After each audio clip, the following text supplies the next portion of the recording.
would like to introduce Elza D'Agosto, who will give us a brief presentation on a topic entitled Introducing the Medium's Book.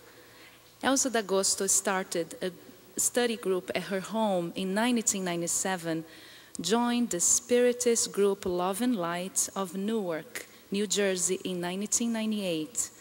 Her home study group joined Love and Light in 2000.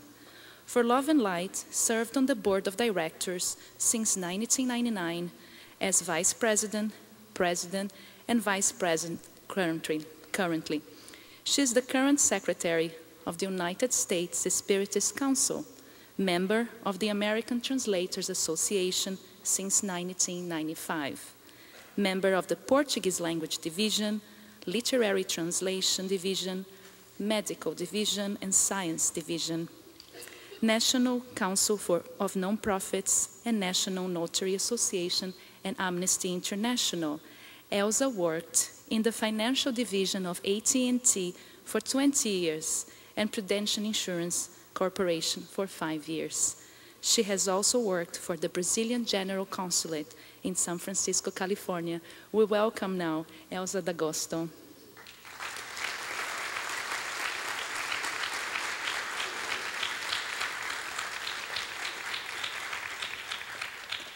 Thank you, Elza. Thank you.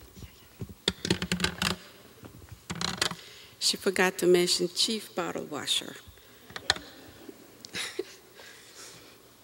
Hello, everyone. Good morning. Let's pour out the love so that we can warm up in here, right?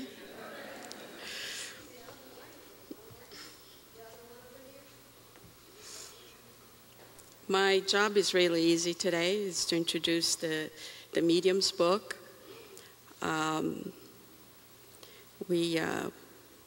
It's one of the basics. It's part of the codification. We all study this book carefully. Kardec has an introduction of this book. And he said, after having set forth the philosophical aspect of the Spiritist science in the Spirit's book, we offer in this work its practical aspect to those who wish to concern themselves with manifestations, whether on a personal basis or by observing the phenomena they are called to observe. Those are his words from his introduction. Extraordinary work that he created out of his observations and the help he had with the mediums, selfless mediums of the time. As a definition, every individual who senses the influence of spirits to any degree of intensity is a medium. We are all mediums, as he said. The faculty is inherent to humankind. It therefore does not constitute an exclusive privilege. Right away, he takes away the pride and the selfishness. All of us are mediums to some degree. We need to understand that, because when we face this, the phenomena that comes with mediumship, we all, want to get rid of it, or we want to say that this is for everybody else but not us. Now, there's a book called The Marks of Christ by Herminio C. Miranda. And in this book, he identified what we could call the first medium's book. What Paul wrote, what the Apostle Paul wrote in Corinthians 1, if you read the entire text, could be considered the first medium's book. And Kardec wrote the second. On chapter 13, Paul introduces a directive that would become the driving force in the way mediumship is practiced in Spiritism. And he wrote a text that most of you probably know. If I speak in human and angelic tongues but do not have love, I am a resounding gong or a clashing cymbal. And if I have the gift of prophecy and comprehend all mysteries and all knowledge, if If I have all faith so as to move mountains, but do not have love, I am nothing. If I give away everything I own, and if I hand my body over so that I may boast, but do not have love, I gain nothing. Mediumship without love is a disaster. We need this very important element so that we can cope with the problems of mediumship, so we can understand it. So it is a basic requirement, is that you have love in your heart in order to understand mediumship. And since we are all mediums, understand that in ourselves. So it is basically just setting the standard for all of us to cope with mediumship. Without mediumship, Christianity would not have been what it was. All of it was based on mediumistic phenomena, from Moses to Gabriel talking, announcing to Mary that she was going to be the mother of Jesus. All of it is based on mediumship. It is a basic element of human life. We cannot discount it, discard it.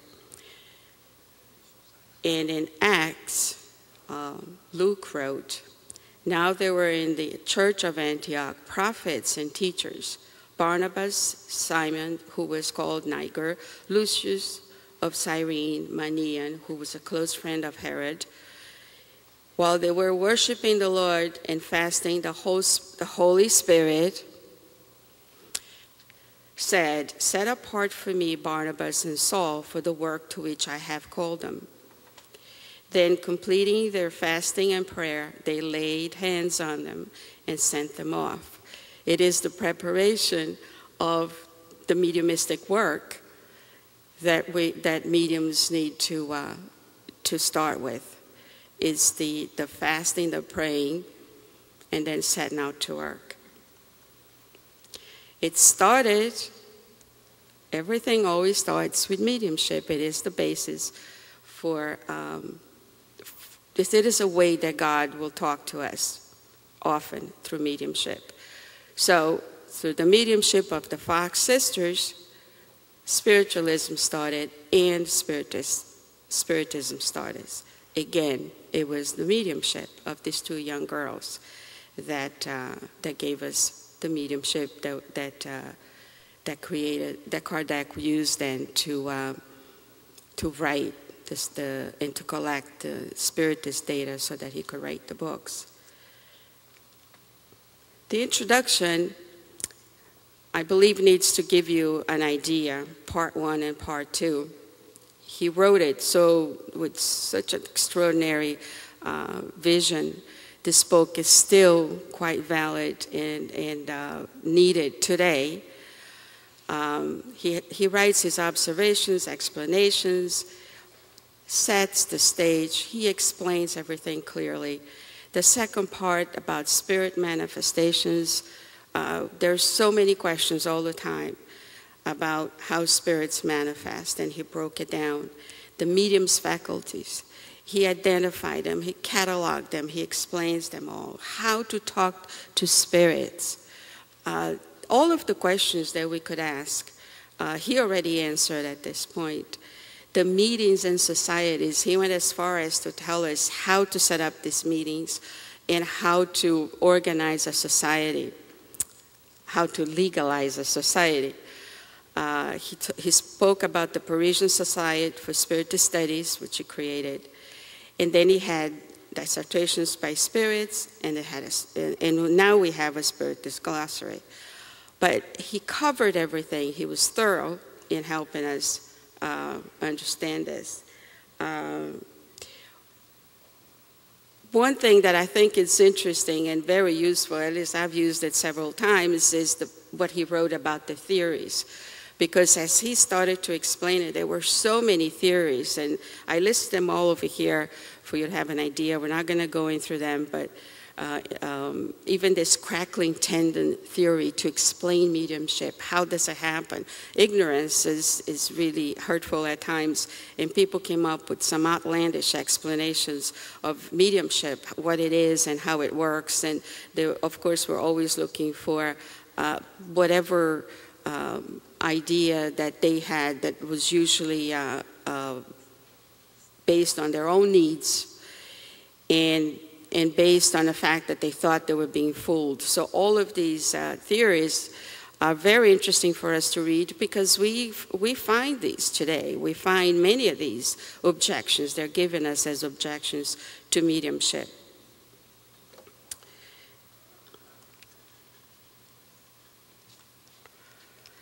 He broke down how spirits manifest. This is so important. Even today, we have a lot of doubts, and how do they communicate? He had a name for everything. He explained psychography and pneumatophony and pneumatography, which is when the spirits write without the help of the medium, if they take the pencil and they write themselves.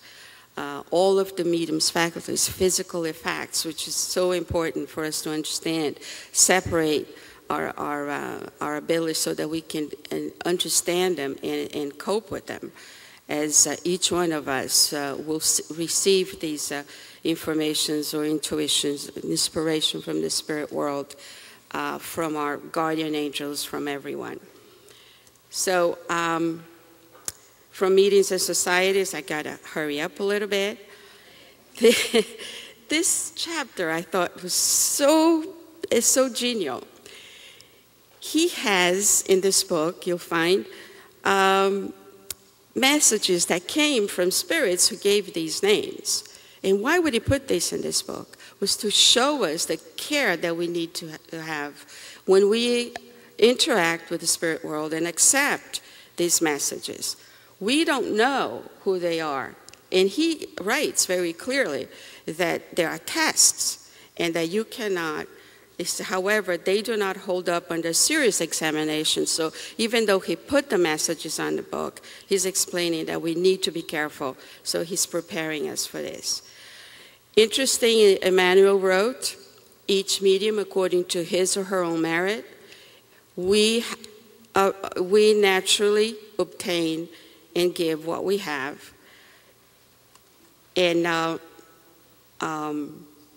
Allers from the domain of mediumship, which was one of the brilliant teachers, he wrote, see, mediumship as life's instrument appears everywhere. The farmer is the medium for the harvest, fruits are mediums for plants, and perfume is the medium for flowers. We give and receive everywhere. We filter the resources we're given and mold their manifestations according to our possibilities. A sculptor is the medium for the masterpiece. Art is the medium of beauty. We are all mediums. So there was a prayer at the end about the mentors that work with us. And I think that it's interesting that we pay attention also to the selfless and tolerant and very forgiving mentors who work with us during this work. Lord Jesus, make us worthy of those who spread truth and love so that our work can be very fruitful and rewarding for everyone, and we could do Jesus' work or God's work on earth. I put in here, one of the things that are very important about mediumship is the fear that everyone has about interacting with the spirit world. We can deal with almost anything in life if it's solid. The minute that it's intangible, we panic. We forget everything we know about human interaction. We panic. So the medium's book comes to give us the knowledge that we need, the knowledge to do away with the fears, to give us a good sense of security so that we have that strength to help ourselves and help our spirit friends, our brothers and sisters. So this book is giving us the knowledge so that we build, it's the foundation for reasoned faith. When we have reasoned faith, as Kardec had postulated, we can deal with the spirit world.